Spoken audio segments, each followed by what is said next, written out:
నాకు ఏంజల్ని ఇచ్చాడు చూడు, దేవునికి స్తోత్రం కలుగునుగా. Hallelujah. Praise the Lord. Praise the Lord. మా నాన్నగారికి చెప్పా, మా తండ్రి గారికి చెప్పాను, ఏమన్నానంటే డాడీ నువ్వు భక్తుడివి, నువ్వు నీతిమంతుడు, దేవుని మార్గంలో ఉన్న దేవుని సేవకుడు కాబట్టి మీరు ఏ అమ్మాయిని చేసుకోమంటే ఆ అమ్మాయిని చేసుకుంటా. నాకు నచ్చిన అమ్మాయిని కాదు, మీకు నచ్చిన అమ్మాయిని చేసుకుంటాను, దేవునికి ఇష్టమైన అమ్మాయిని చూడండి అని చెప్పాను.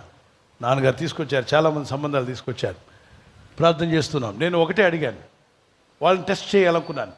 నీ భర్తగా నేను వస్తే నువ్వు నన్ను ఎంత ప్రేమిస్తావు, అందరికంటే ఎక్కువ ప్రేమిస్తావా తక్కువ ప్రేమిస్తావా అని చెప్పి. పతే దైవం, ఎంతమంది విన్నారు చేయొద్దండి.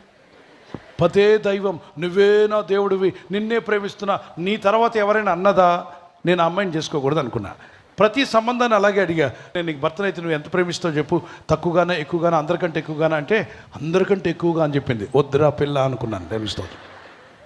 నాకు ఆ సంబంధం నచ్చలేదని చెప్పాను. 4 భాషలు మాట్లాడుతున్నా, 4 కాదు 10 భాషలు మాట్లాడినా